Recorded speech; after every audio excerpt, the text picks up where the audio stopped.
நம்ம பங்குச்சந்தையில பார்த்தீங்கன்னா 4 ஃபேஸ் இருக்கு. அதாவது 20 வயசுலேருந்து 30 வயசு இருக்கவங்களுக்கு வந்து வெல்த் கிரியேஷன் ஃபேஸ்னு ஒண்ணு இருக்கு. 30லேருந்து 45 வயசு இருக்கவங்களுக்கு வந்து அக்குமுலேஷன் ஃபேஸ்ன்னு சொல்லுவோம். 45லேருந்து 60 வயசு வரைக்கிறவங்களுக்கு குமுலேட்டிவ் ஃபேஸ்னு ஒண்ணு இருக்கு. கன்சாலிடேஷன் ஃபேஸ்ன்னு சொல்லுவோம். தென் 60 வயசுக்கு மேல வந்து இன்கம் பிளஸ் ப்ரிசர்வேஷன் ஃபேஸ்ன்னு சொல்லுவோம்.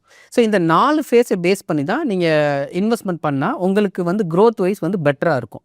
இப்ப நீங்க கேள்வி கேட்டு பார்த்தீங்கன்னா, 50 வயசுக்கு மேல ரிஸ்க் எடுக்கலாமா வந்து கேட்டீங்க.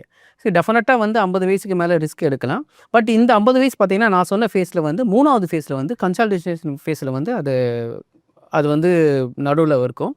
ஸோ ஏன்னா 50 வயசு 45 டூ 60 வயசு வரைக்கும் கன்சாலிடேஷன் ஃபேஸ். ஸோ நீங்க ரிஸ்க் பார்த்தீங்கன்னா 50-50 வந்து ரிஸ்க் எடுக்கலாம். 50% வந்து ஈக்விட்டில எடுக்கலாம். 50% வந்து டெட்ல எடுக்கலாம். ஸோ இது ஒரு பாயிண்ட். 2வது பாயிண்ட் வந்து மியூச்சுவல் ஃபண்ட் பங்குச்சந்தையை பொறுத்த வரைக்கும் பார்த்தீங்கன்னா, 100 மைனஸ் நம்மளுடைய வயசுன்னு சொல்லுவாங்க. இப்போ ஒரு 30 வயசு இருக்கவங்க வந்து 70% வந்து நீங்க ஈக்விட்டில வந்து எக்ஸ்போசர் எடுக்கலாம். 50 வயசு இருக்கவங்க வந்து 100 மைனஸ் 50 50% வந்து ஈக்விட்டி எக்ஸ்போர் வந்து எடுக்கலாம். ஸோ இதுதான் வந்து கான்செப்ட்.